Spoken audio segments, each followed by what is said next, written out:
Shalom familia, feliz noche para todos, que el Eterno los bendiga, donde quiera que se encuentren. A esta hora, aquí estamos en noche de miércoles desde Costa Rica, bendiciendo el nombre del Eterno, noche de escudriñando las Escrituras. Estamos en el seminario de Pablo y la ley. Hoy vamos a iniciar un nuevo tema, el tema número 9 de este seminario, que son de 12 porciones o capítulos, por decirlo de alguna manera, que vamos a estudiar. Entonces estamos casi que un poquito más de la mitad de camino sobre este seminario que creo que es importante. El que no lo haya visto completo, los estudios, llevándolo paso a paso, tema por tema, sería bueno que los pueda mirar desde el número 1, que se encuentran en nuestro canal llamado Roe William Castro. Ahí se encuentra un playlist que dice Pablo y la ley. Entonces ahí se encuentran, hasta ahorita creo que son como 30 videos de estos 8 temas anteriores. Por ahí va. Entonces es importante escudriñar y verificar la información para que usted pueda tener una base completa de lo que es el estudio acá en nuestro canal de Casa de Israel. Compartir una palabra, amados hermanos, con todo razonamiento escritural. Amén. Entonces, y dar información para que usted pueda estudiar y también tener un criterio un poco más amplio quizás de lo que se nos ha enseñado dentro del sistema religioso y tener una base más fuerte y no simplemente opiniones de personas que quizás por no estudiar la palabra o quizás por repetir simplemente con lo que se oye por allí y no verifican las Sagradas Escrituras. Amén. Pablo y la ley surge porque Pablo es uno de los, lo dijimos en el primer tema, que se titula así, Pablo y la ley, de que Pablo es uno de los escritores de la Biblia muy mal interpretados. Y cada uno lo ha interpretado a su manera, a veces queriendo justificar ciertas actitudes que están dentro del sistema religioso, y han tomado a Pablo y sobre todo la carta a los Gálatas, en la cual nos hemos estado basando mucho en este estudio, y la han malinterpretado para fomentar como una discordia entre la ley de Dios y la gracia, o entre la ley de Dios y el sacrificio de Yeshua, cuando los dos van completamente de la mano. Bien, oramos. Baruch Adonai Jameborah Leolam Baet, Baruch Atah Adonai, Eloheinu Melech Haolam, Asher Bahar Banu Mikol Ha'amim, Benatan Lanu et Torato, Baruch Atah Adonai Divrei HaTorah. Bendito eres tú, Adonai, Elohim nuestro, soberano del universo, que nos has escogido entre todas las naciones y nos has entregado su Torah. Bendito eres tú, Adonai, dador de la Torah. Te pedimos de tu gracia y de tu sabiduría para entender tu palabra, para poderla poner por obra y también, Señor, que nos des la gracia para poderla enseñar a los demás. Gracias, Padre, por cada hermano, por cada hermana, cada hombre y mujer que se encuentra acá en esta clase en vivo y aquellos que la miran a través del YouTube o los diferentes medios donde se pueda distribuir esta enseñanza. Gracias, Padre. Amén y amén. Bien, familia. Gloria a su nombre. Vamos a compartir.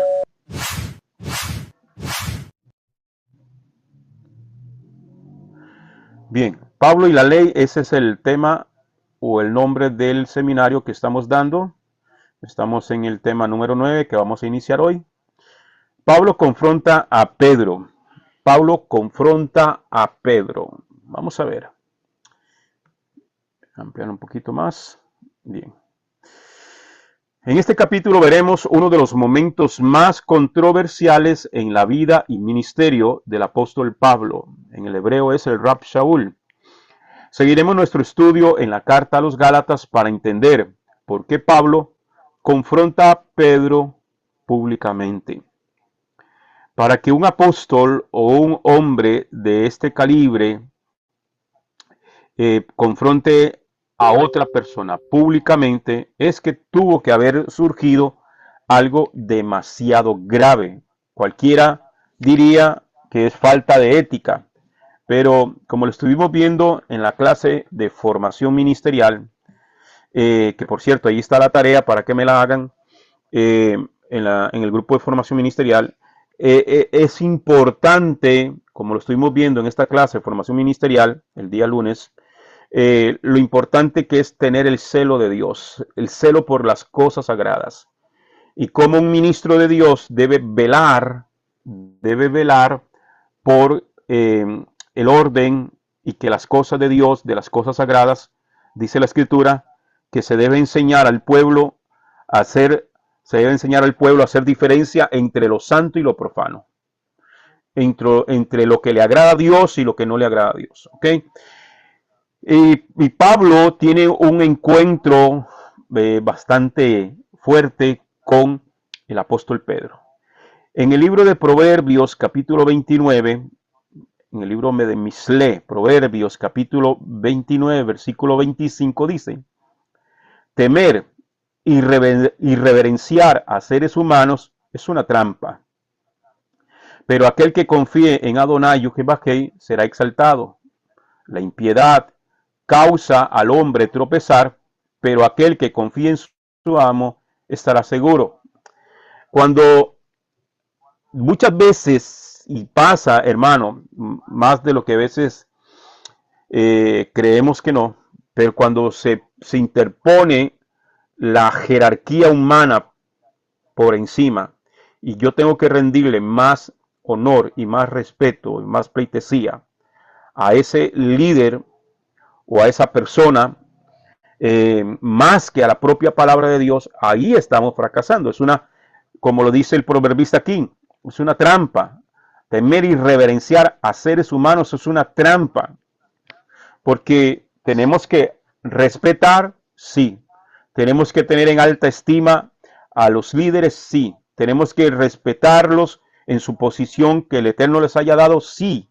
Pero cuando tengo que tomar una decisión, si estar a favor de lo que dice la palabra o estar de acuerdo, o por lo menos simular que estoy de acuerdo con alguien que está diciendo algo que va en contra de la palabra, ya ahí, hermano, perdimos totalmente el norte, perdimos totalmente el objetivo, ¿ok?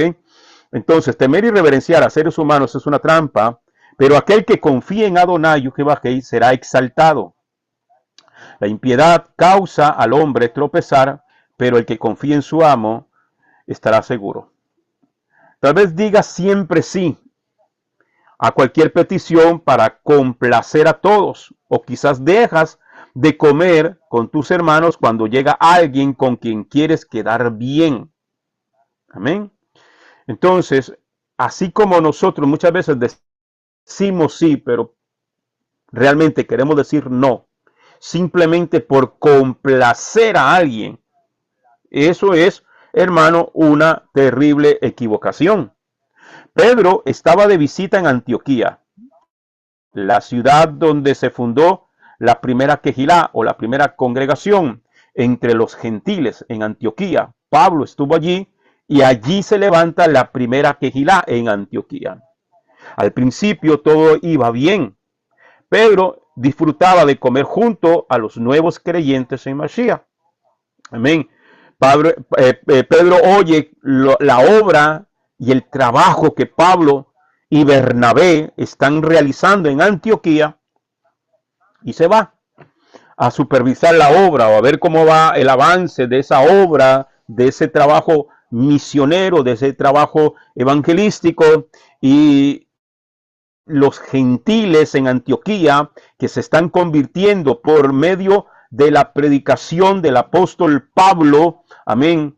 Entonces, y Pedro está muy feliz, está muy contento, ¿ok? Ahí todo está bien. Sin embargo, cuando varios judíos llegaron al lugar, el apóstol empezó a retraerse y a apartarse de los gentiles, de los recién convertidos del pueblo gentil.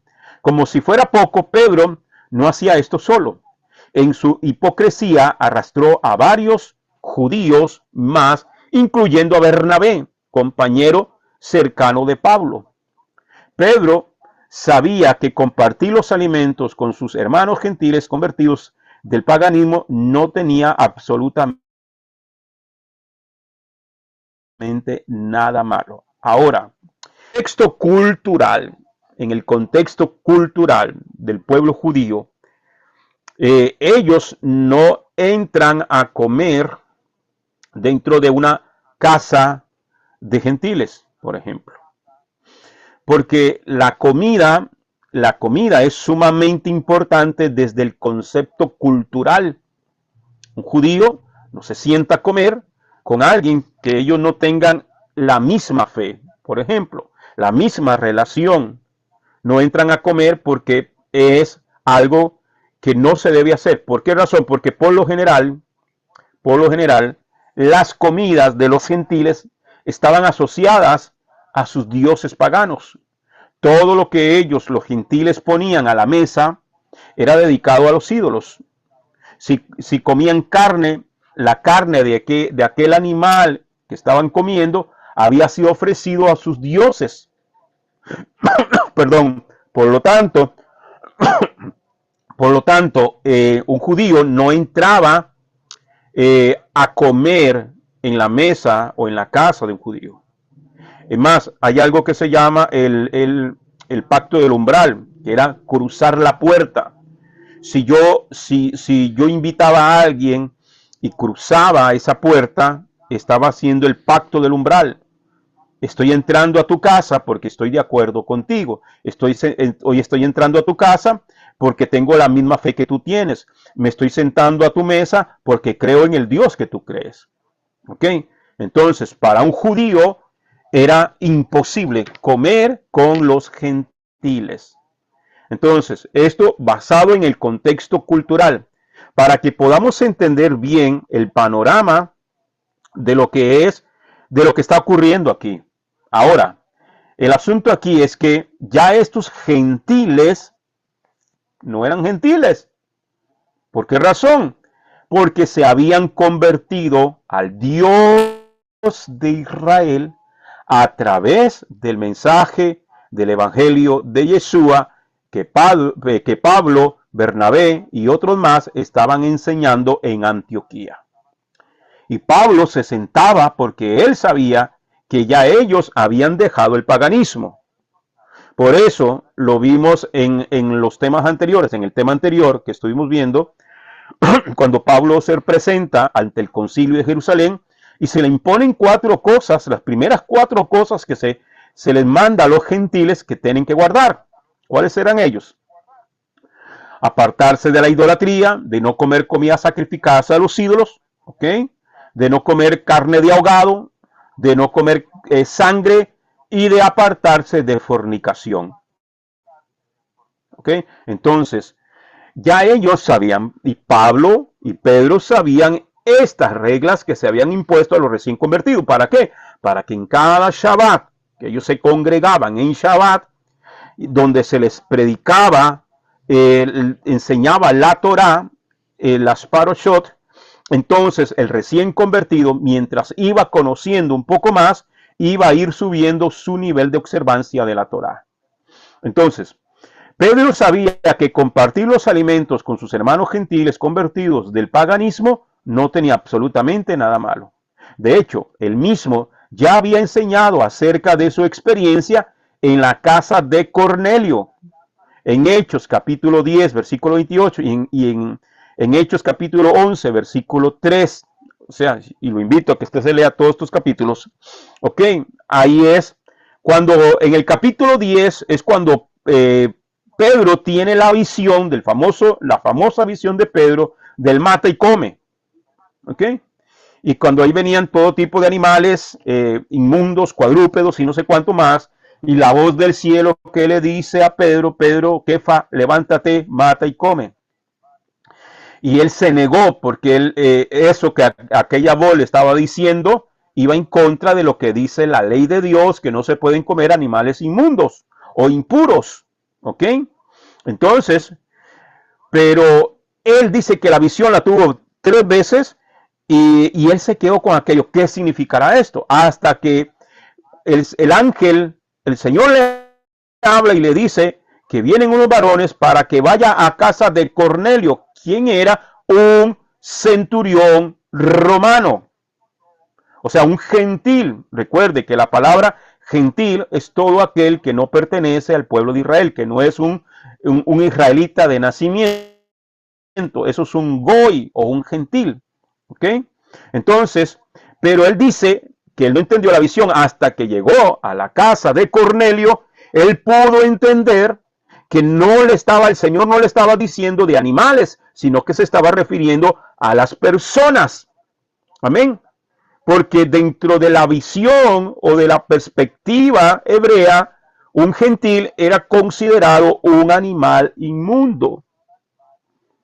Eso lo vamos a ver en próximos días, cuando terminemos este seminario. Vamos a hablar sobre las leyes del Kashrut para profundizar un poco más de esto, pero le estoy haciendo el panorama para que entendamos qué es lo que está ocurriendo aquí. ¿Ok? Entonces, Pedro ya había tenido esa experiencia. Ya él sabía que sentarse a comer con gente que viene de los goy, de los gentiles, que se convierten al Dios de Israel, son injertados, por lo tanto, ya dejan de ser gentiles para convertirse en uno más del pueblo. Pedro lo sabía. ¿Ok? Entonces, todos hemos sentido la horrible opresión del lazo del temor al hombre. Puede ser que evites comentar acerca de temas controversiales, pero importantes para que nadie se ofenda. Ni siquiera el apóstol estaba extenso de caer en esta presa de este lazo, caer en presa de este lazo, ¿ok? ¿Cuántas veces nosotros mismos, muchas veces, evitamos hacer algún comentario o comentar algo de la palabra delante de alguien porque sabemos que esa persona no cree como nosotros creemos, porque quizá no tiene la amplitud del conocimiento, y que si abrimos la boca se va a generar un conflicto, y a veces preferimos quedarnos callados y movemos la cabeza como asentando que estamos de acuerdo con lo que está diciendo, cuando no es así. Eso es una trampa. Entonces, Gálatas capítulo 2, versículo 11 al 16 dice: pero cuando Pedro vino a Antioquía, le resistí cara a cara, porque era de condenar, pues antes que viniesen algunos de parte de Jacob, comían con los gentiles, pero después que vinieron, se retraía y se apartaba, porque tenía miedo de los de la circuncisión. Aquí se está refiriendo a judíos que, aunque habían creído en Yeshua, pero todavía venían arrastrando doctrinas del judaísmo, y entonces por eso dice, porque tenían miedo de los de la circuncisión. En su simulación participaban también otros judíos, de tal manera que aún Bernabé fue también arrastrado por la hipocresía de ellos. Pero cuando vi que no andaban rectamente conforme a la verdad del Evangelio, pero cuando vi que no andaban rectamente conforme a la verdad del Evangelio, dije a Pedro delante de todos: si tú, siendo judío, vives como los gentiles y no como judío, ¿por qué obligas a los gentiles a judaizar? ¿Ves? Y es allí donde surge esta frase, judaizar, donde muchos se han agarrado para criticar o estar en desacuerdo con aquellos que enseñamos Torah, pero realmente ni siquiera están entendiendo lo que significa la palabra judaizar. Dice el verso 15: nosotros judíos de nacimiento y no pecadores de entre los gentiles. O sea, nacimos como judíos y no como gentiles, sabiendo que el hombre no es justificado por las obras de la ley. Ya lo explicamos, sobre todo también en el tema anterior que vimos, lo que son las obras de la ley. ¿Ok? Entonces, nadie es justificado por las obras de la ley. Si usted está viendo por primera vez este canal y está viendo por primera vez esta enseñanza, le invito para que empiece desde el capítulo 1, desde el tema número 1, para que pueda entender todo el contexto que hemos venido hablando en este seminario de Pablo de la Ley. Y qué es lo que la Escritura y el apóstol Pablo llama obras de la ley. Porque nadie dice, porque el hombre no es justificado por las obras de la ley, sino por la fe en Yeshua, Hamashiach.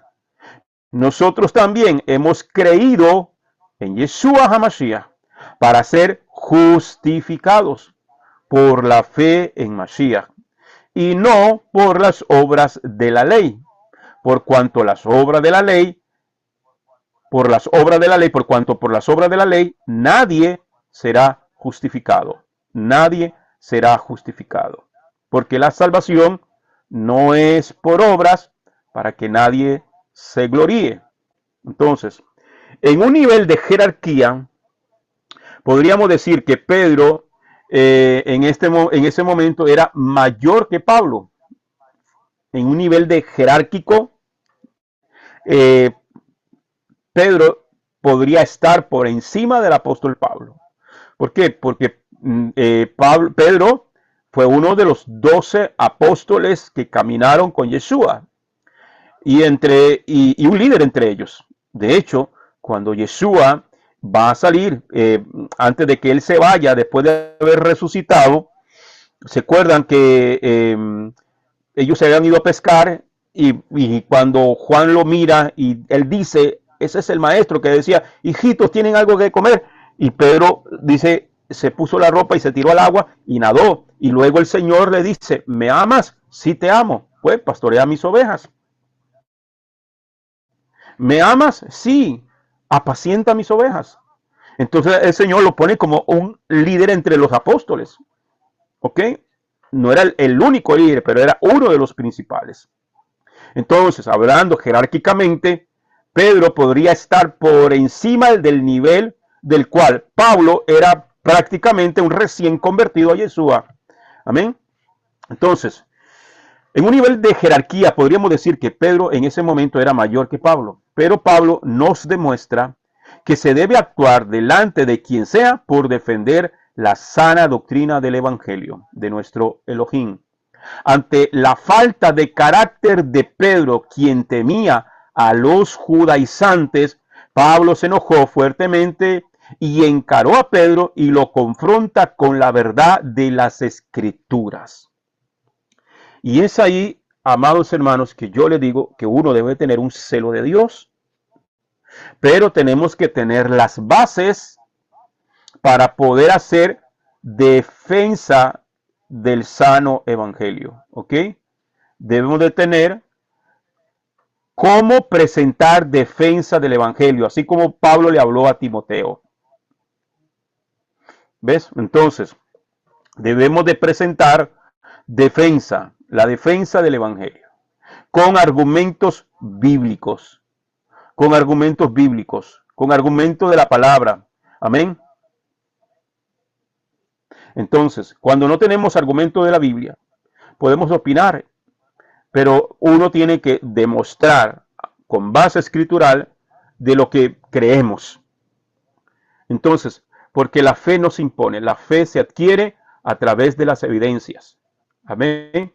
Como dice el Moré, como dice el maestro Rico, la evidencia establece la verdad.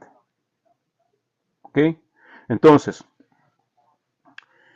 en el contexto de la situación, el acto aparentemente inocente de dejar de comer con los gentiles hacía ver como si Pedro estuviera respaldando la enseñanza de los judaizantes, quienes enseñaban que los nuevos creyentes tenían que vivir conforme a las costumbres judías, especialmente la circuncisión, para ser salvo. Esto lo estuvimos viendo también en temas anteriores. ¿Ok? ¿Cuál es el problema de las obras de la ley? Que aunque son sacadas de la misma Torá, se imponen para salvación.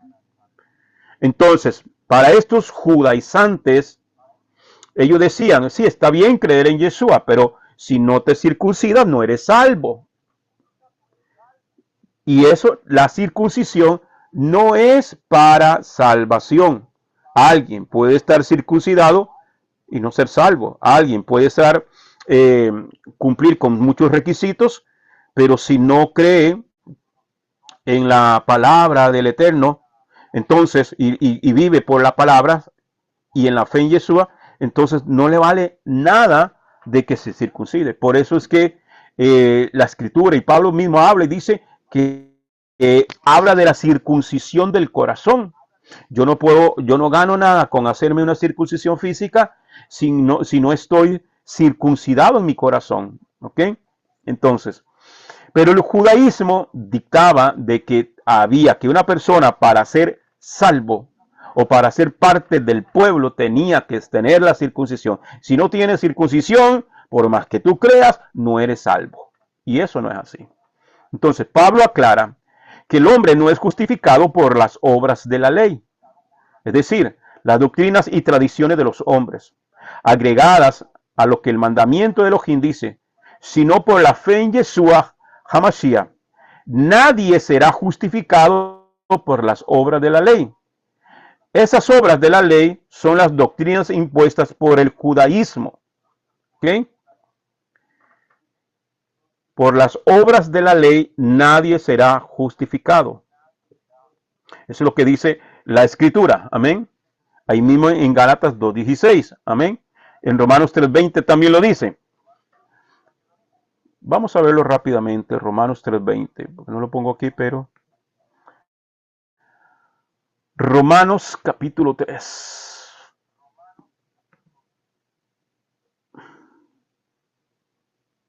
Su nombre. Ay. Romanos capítulo 3. Vamos a ver qué dice. Versículo 20.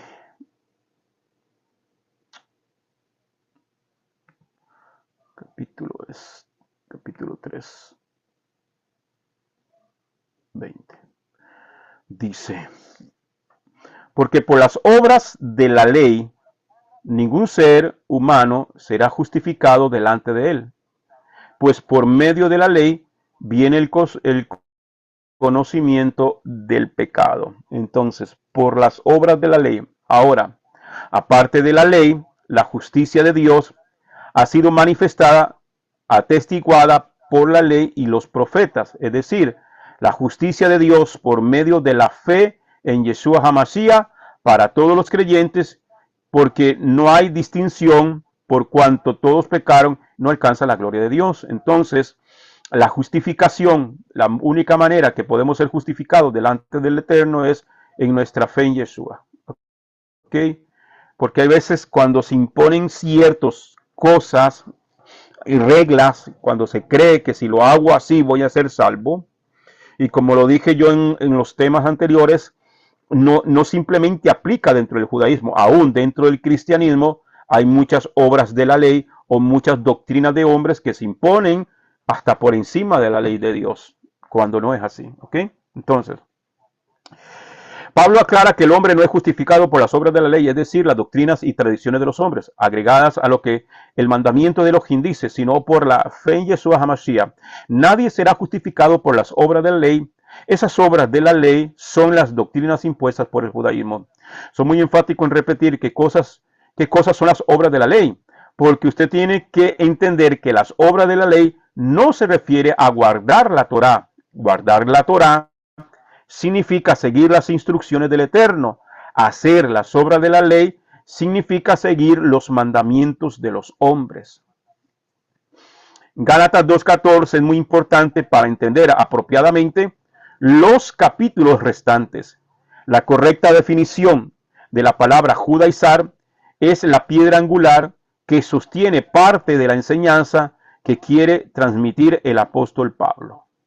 Durante mucho tiempo, un grupo no pequeño de personas han definido el acto de judaizar como sinónimo de enseñar y guardar la ley de Moisés. Entonces, si usted habla, o para nosotros que predicamos y enseñamos que hay que guardar la ley de Dios, en el sistema religioso cristiano evangélico y otros más, nos señalan con un dedo acusador y nos dicen ustedes son judaizantes. Cuando el término judaizante no se está refiriendo a que no haya que guardar la ley que el Eterno dio al pueblo a través de Moisés. Amén.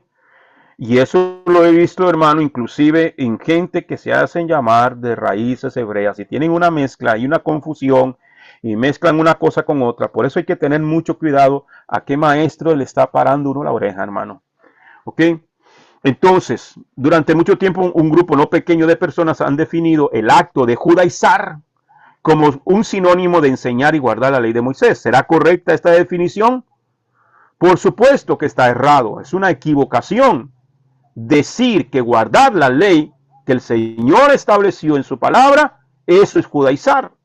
Cuando el mismo Yeshua en Mateo capítulo 5, versículos 17 y 18, él dice claramente que él no vino a abrogar la ley. Dice, ni se los ocurra, ni les cruce el pensamiento, ni no crean que yo vine a borrar o a abrogar o a quitar la ley o los profetas. Yo no he venido a abrogar, yo no he venido a quitar, yo no he venido a anular. Yo he venido a explicarles y a que la cumplan correctamente. A eso vino Yeshua. Entonces, este concepto proviene de entidades que desconocen totalmente la doctrina teológica que demandan las Sagradas Escrituras.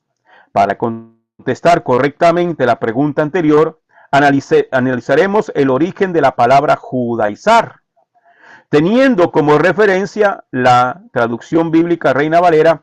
Vemos cómo esta palabra solo se usa en el texto de Gálatas capítulo 2, versículo 14. En Gálatas 2:14 dice, pero cuando vi que no andaban rectamente conforme a la verdad del evangelio, dije a Pedro delante de todos, si tú siendo judío, vives como los gentiles y no como judío, ¿por qué obligas a los gentiles a judaizar?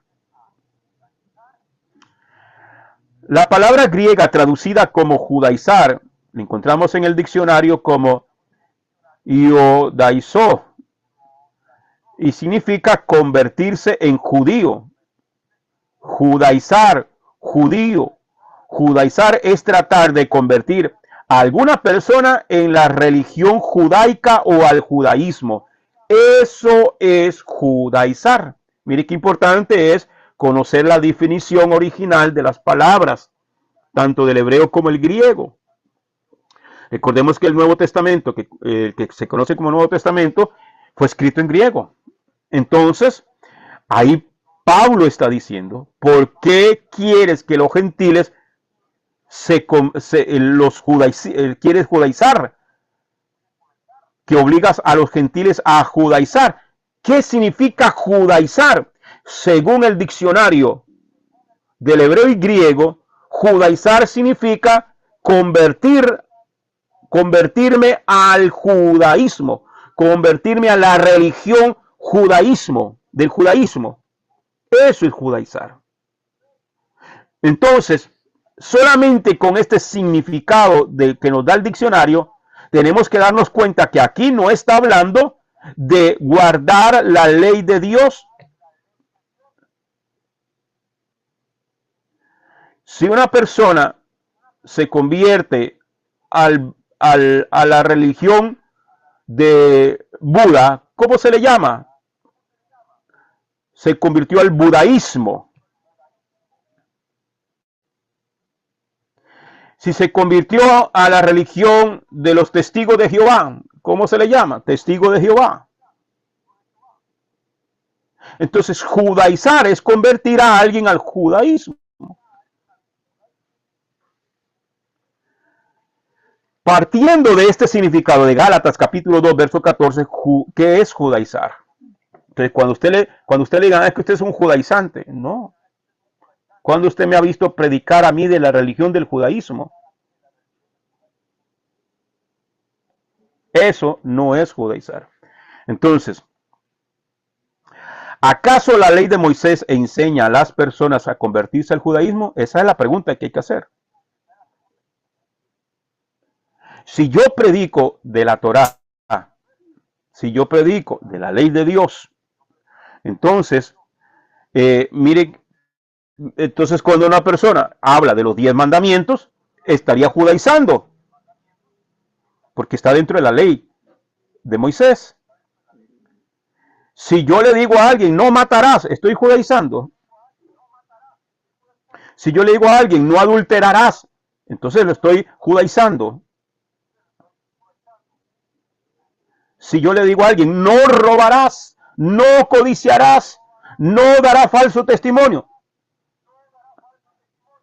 Y yo escucho muchos pastores, ministros, evangelistas, apóstoles, profetas, hablando de los 10 mandamientos. Bueno, hablan de 9 porque se comen uno. Entonces habría que llamarlos judaizantes a ellos también. Entonces al sistema religioso habría que decirle, ustedes son unos judaizantes. Cuando usted dice, no cometerás adulterio, estás judaizando entonces. No, estoy hablando de los 10 mandamientos, sí, pero los 10 mandamientos están dentro de la ley de Moisés. Entonces, ¿por qué si yo enseño los 613 misbot, usted me va a decir a mí que yo soy un judaizante?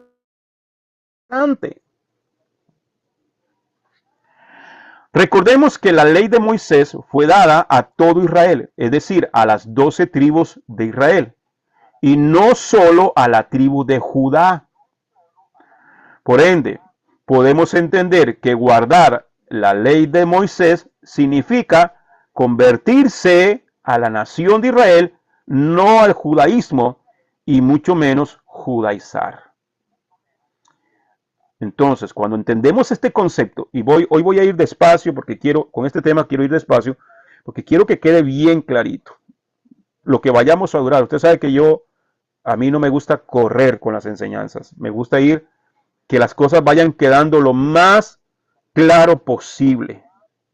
De verdad que sí. Entonces, este tema es sumamente importante, hermano, porque nos va a abrir el entendimiento a muchos conceptos que se nos predican o se nos reclaman o que nos lo señalan, y a veces que quizás en otro tiempo nosotros también caímos en el error de señalar de lo que es judaísmo. Entonces, si guardar Shabbat no está en la ley de Dios, si guardar el día de reposo no está en la ley de Dios,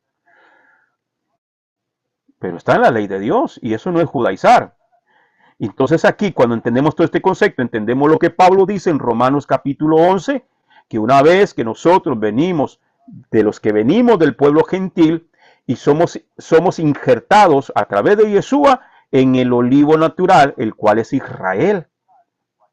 Entonces, si yo guardo la ley de Moisés, me estoy convirtiendo al Dios de Israel, y él me está haciendo parte de su pueblo escogido.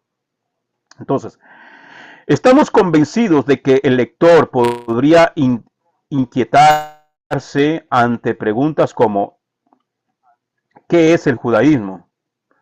¿Qué práctica espiritual demanda la religión judaica? Para poder dar respuestas a estas interrogantes es necesario acudir a la historia bíblica. De todos modos, podemos asegurar que el judaísmo es un sistema religioso que se aparta en gran medida o en poca medida, en realidad. Ahora, de la voluntad de Elohim, ahora le voy a decir algo. Nuestros hermanos judíos, la casa de Judá, al gentilicio que se le conoce como judíos, es un gentilicio, ¿ok? Es un gentilicio porque dentro de Israel hay varias tribus. Es más, están presentes las 12 tribus, para los que no sabían.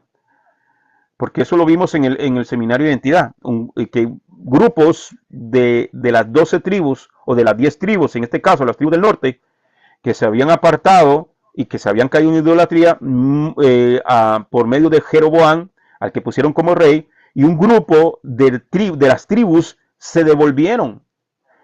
Es más, Pablo es de la tribu de Benjamín. Entonces, dentro de Israel, claro, predominó la casa de Judá. Por eso es que se llaman judíos. Por eso es que se les llama judíos. Pero no significa que es que solamente la tribu de Judá está allí. Ahí están presentes las 12 tribus. Ahí hay levitas, Amén. Hay de la tribu de Aser y todos están debidamente identificados. Pero como predominó y el territorio es de la tribu de Judá, entonces se le conoce como judíos. ¿Ok? Entonces, ahora, para decir algo, dentro de la religión del judaísmo hay cosas buenas. Claro que sí. Que nosotros debíamos de oír, prestar atención y captar lo que realmente ellos están a la Torah. Hay que seguirlo, hay que copiarlo, tienen mucho que enseñarnos, muchísimo. Yo estudio con rabinos judíos. Hoy tuvimos una clase, por ejemplo, muy interesante. Ahora, dentro de lo que ellos enseñan, hay cosas que yo digo, ahí no me meto. Pero cuando me hablan de la Torah y cuando me hablan de muchas cosas que ellos tienen más de 3000 años de estar guardando Torah, entonces yo digo, claro que me tienen que enseñar. Entonces, no todo lo que enseña el judaísmo como tal es malo o está apartado de la ley de Dios. Es más, en la historia, cuando la casa de Judá, recordemos que los primeros que se apartaron fue las 10 tribus del norte, y el Señor los expulsó de la tierra. Pero también la casa de Judá, que con 100 años después de que las otras tribus se habían ido, ellos también comenzaron a seguir por un mal camino y el Señor los entregó en manos de los babilonios. Y los babilonios se los llevaron a ellos. Pero estaba profetizado que ellos iban a ir 70 años. Y 70 años fue lo que estuvieron en la tierra de Babel, en Babilonia. Entonces, allí es cuando ellos, preocupados, ellos no perdieron su identidad como pasó con la casa de las 10 tribus del norte. La casa de Judá mantuvo su identidad. Aún dentro de Babilonia, ellos seguían orando. Vemos a Daniel que oraba 3 veces al día. ¿Por qué Daniel oraba 3 veces al día? Porque dentro de la casa, dentro del sistema, no del judaísmo, sino de la Torah, hay 3 tiempos de oración durante el día. El Shaharit, el Arbit y el Minjá. ¿Ok? Entonces, hay 3 tiempos de oración. Por eso es que vemos que Daniel dice, abría sus ventanas. ¿Por qué Daniel abría sus ventanas para orar 3 veces al día? Porque está establecido en la ley de Dios que debemos de orar hacia Jerusalén, hacia Israel. Los que estamos fuera de Israel, que no vivimos en Israel, cuando oramos nos tenemos que proyectar hacia el este. Aquí, donde se me va viendo mi mano izquierda, acá está el este. Entonces mi oración tiene que ir en la mañana o en las noches, cuando yo hago el Shema y todo, hacia allá. Entonces Daniel abría sus ventanas y se proyectaba hacia Israel. El que está en Israel se tenía que proyectar hacia Jerusalén. Y el que estaba en Jerusalén se tenía que proyectar hacia el lugar del templo. Por eso es que vemos a los judíos que van a orar al Cótel o al Muro de los Lamentos, porque hacia allá era que estaba el templo y el lugar santo, y el lugar santísimo. Entonces, por eso es que lo vemos ahí. Eso es parte de la cultura. Entonces, y es parte de lo que dice la Torá. Por eso es que vemos, ¿ok? Entonces, quiero decirle, la casa de Judá, ellos no perdieron su identidad. Ellos siguieron.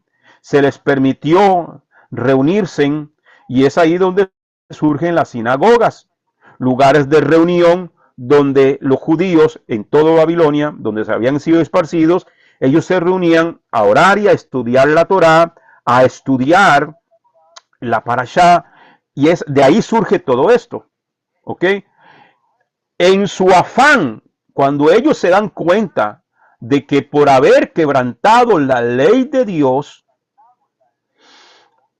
es por ese motivo que ellos fueron llevados cautivos a Babilonia. Y entonces los sabios, los ancianos, rabinos, ellos comienzan a decir, esto no nos puede volver a pasar. Entonces comenzaron a hacer escritos, y es donde surge el Talmud Babil o Babel, Balbi, del Talmud de Babilonia. Y entonces comienzan a escribir lo que se conoce como la halajá, que es cómo guardar el mandamiento. Hay cosas en la halajá judía, que la palabra halajá es conjunto de leyes, es lo que significa. Entonces, ¿cómo guardar el mandamiento para que no quebrantemos el mandamiento por desconocimiento? Ok, hay muchas cosas de la halajá que tenemos que ponerle atención y copiar, claro que sí. Hay otras que no, ¿verdad? Cuando se quieren imponer reglas que van inclusive hasta por encima de la ley de Dios, que al final es lo que el Señor Yeshua reclama a los fariseos y a los saduceos y a los escribas y a los religiosos de la época, ¿ok? Porque llegó un punto donde ya querían imponer más esas reglas y comenzaron a hacer más y más y más y más, que imponían cargas sobre los hombros del pueblo que después ni siquiera ellos mismos guardaban, ¿ok? Entonces más o menos el concepto para que tengamos claro. Seguimos. Entonces, estamos convencidos que el lector o el oyente podría inquietarse ante preguntas como ¿qué es el judaísmo? ¿Qué práctica espiritual demanda la religión judaica? Para respuesta a esta interrogante es necesario acudir a la historia bíblica. ¿Ok? Vamos a ir rápidamente. En la voluntad de Elohim incluimos los mandamientos dados a Moisés en el monte Sinaí. Comencemos recordando que la nación de Israel fue dividida en dos reinos, la casa de Israel al norte y el reino de Judá al sur. En primer libro de Reyes, capítulo 11, versículos 35 al 36 dice: sin embargo, quitaré el reino de las manos de su hijo y te daré 10 tribus a ti. Aquí es cuando el profeta se encuentra con Jeroboam y le está diciendo: le voy a dividir el reino a Israel. Salomón había pecado. Salomón, recordemos que se había casado con múltiples mujeres paganas y que cuando él ya era viejo, habían volcado el corazón de Salomón hacia los ídolos, y él mismo hizo sacrificios a los ídolos, entre ellos Moloc, y uno de los sacrificios a Moloc era ofrecerle niños recién nacidos en fuego a Moloc. O sea, significa que Salomón hizo todo este tipo de prácticas paganas. Por lo tanto, el Señor se enoja con Salomón y le dice que le va a dividir el reino, pero que no lo va a hacer en sus días por respeto y memoria y consideración a David su padre. Pero cuando él muera y reine uno de sus hijos, él va a dividir el reino. Entonces, y el Señor ya le había hablado, se me olvidó ahorita el profeta que está hablando aquí, y le dice que le habla a Jeroboam que él lo va a poner como rey sobre las 10 tribus. Oiga bien, entonces, sin embargo, quitaré el reino de las manos de su hijo y te daré 10 tribus a ti. A su hijo daré las 2 tribus que quedan. Así que David, mi siervo, siempre tendrá una luz quemando delante de mí en Jerusalén, la ciudad que yo escogí para mí mismo como lugar para poner mi nombre. La casa de Israel o Efraín estaba conformada por 10 tribus: Efraín, Zabulón, Isaacar, Aser, Neftalí, Dan, Manasés, Rubén, Simeón y Gad. Esta fue llevada cautiva por Asiria aproximadamente sobre el año 721 antes de nuestra era, antes de la era mesiánica o antes de la era común. Años más tarde, el reino de Judá sufrió la misma desdicha que la casa de Israel, siendo el imperio babilónico el protagonista de su deportación aproximadamente sobre el año 597 antes de nuestra era, antes de la era común. Entonces, es importante en estos momentos hacer énfasis en el destino que enfrentó el reino de Judá. Hay varios designios proféticos anunciados para el reino de Judá o los judíos. Empecemos en Jeremías capítulo 3, versículos 6 al 10 dice: en los días del rey Josías me dijo Yohebajé, ¿has visto lo que hace la apóstata Israel?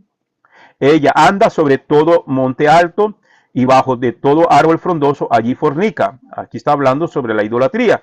Aquí está hablando de la casa de Israel, de las tribus del norte. El Señor le está hablando a través del profeta Jeremías y dice, ¿has visto lo que hace la apóstata Israel? Hablando de la casa de Israel. Ella anda sobre todo monte alto y bajo todo árbol frondoso y allí fornica. Cuando habla de fornicación está hablando del adulterio espiritual en la cual había caído la casa de Israel en idolatría. Versículo 7. Después de haber hecho todo esto, me dije, se volverá a mí, pero no se volvió. O sea, la tribu de Israel, las tribus del norte, la casa de Israel, no se arrepintió y por eso fueron expulsados. Y Judá, su pérfida hermana, su hermana rebelde, también se rebeló contra el Eterno. Vio que yo había despedido al apóstata Israel por sus adulterios y que le había dado carta de divorcio, y aún así no tuvo temor Judá, su pérfida hermana, sino que también ella fue y se prostituyó. O sea, que tanto la casa de Israel, que había caído en adulterio, la casa de Judá también había caído en el adulterio espiritual. ¿Qué es adulterio espiritual? La idolatría. Versículo 9. Y sucedió que a causa de su fornicación le era liviana, se prostituyó con la piedra y con el leño y profanó la tierra. Aquí esta prostitución está hablando igual de la idolatría, con la piedra, con ídolos de piedra y con ídolos de madera, de leño, y profanó la tierra. Y profanar la tierra es la tierra de Israel, la contaminó. Por eso el Señor tiene que sacarlos de allí. Amén. Tanto como la casa de Israel como la casa de Judá fueron expulsados de la tierra. Cuando está hablando de la tierra aquí, está hablando de la tierra prometida, el territorio de Israel. Versículo 10. Y no con todo esto su pérfida hermana Judá se volvió a mí con corazón sincero, sino fingidamente, dice Yuhei Bajei. ¿Verdad? Es como aquel que le vive siendo infiel a su esposa o viceversa y vive pidiendo perdón, pero a la vuelta de la esquina lo vuelve a hacer. Entonces no es un arrepentimiento genuino. Oseas capítulo 1 versículo 6 al 7 dice, de nuevo concibió y dio a luz una hija. Le dijo, ponle por nombre Lo-Ruhama, porque no seguiré compadeciéndome de la casa de Israel para perdonarlos, pero me compadeceré de la casa de Judá y los salvaré, por Yuhei Bajei su Elohim. No los salvaré con arco, ni con espada, ni con batalla, ni con caballos, ni con jinetes. ¿Okay? Entonces aquí está la profecía en el versículo 6 de que el Señor ya no va a tener más compasión de la casa de Israel y van a ser expulsados. Y aunque él sabía que la casa de Judá sí iba a caer en el mismo pecado, él iba a tener misericordia de ellos. ¿Por qué razón? Porque él había dado una promesa a David y Dios es fiel a sus promesas. Y le dijo, siempre habrá uno de tu descendencia que se siente en el trono. Jeremías capítulo 25, versículos 4 al 13. Y envió a vosotros sus siervos, los profetas, madrugando y sin cesar, pero no prestaste oído. Cuando decían, conviértase cada uno de su mal camino y de la perversidad de sus obras, y moraréis en la tierra que Yuhei Bajei os dio a vosotros y a vuestros padres desde siempre y para siempre. No vayáis en pos de otros dioses para servirlos ni postraros ante ellos. No me escuchasteis y me provocasteis a ira con la obra de vuestras manos para vuestro propio mal. Por tanto, así dice Yuhei Bajei, por cuanto no habéis escuchado mis palabras, yo mandaré por los pueblos del norte y los traeré contra esta tierra, contra sus habitantes y contra todas las naciones de alrededor, y los dedicaré al exterminio y los convertiré en objeto de espanto, burla y desolación perpetua. Haré desaparecer de entre ellos el grito de gozo, el grito de alegría, el canto del novio y el canto de la novia, y de las piedras de molino y la luz de la lámpara.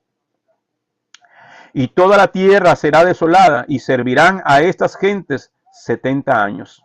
Ahí está la profecía sobre la casa de Judá. Pasados los 70 años tomaré venganza de aquella nación y los convertiré en desolación perpetua. Traeré sobre esta tierra todas las palabras que predije contra ella escritas en este rollo. Estas son algunas de las profecías concernientes al cautiverio a la casa de Judá, quienes fueron llevados cautivos a Babilonia. Para entender el por qué Pablo reprende a Pedro, debemos conocer qué es el judaísmo. Amén. Familia, pero ya no nos dio tiempo. Entonces, la próxima semana, el próximo miércoles, si el Padre lo permite, nos vamos a ver acá advertencia de Mashiach sobre los Takanot y los Maasim. Amén. Así que vamos a dejarlo acá y vamos a orar para no quitarle más su tiempo. Yo espero que la enseñanza haya sido de bendición. Así que oramos y la próxima semana nos vemos el viernes, si el Eterno lo permite, para el estudio de la parashá de esta semana. Amén. Oramos. Baruch atah Adonai Eloheinu melech haolam, asher natan lanu et torato Torah emet, v'chayei olam nata betujenu. Baruch atah Adonai, divrei haTorah. Bendito eres tú, Adonai, Elohim nuestro, soberano del universo, que nos has entregado su Torah, una Torah de verdad, y que ha implantado en nuestro interior la vida eterna. Bendito eres tú, Adonai, dador de la Torah. Gracias, Padre. Bien, familia, que el Eterno los bendiga a todos. Feliz noche, feliz descanso y nos estamos viendo.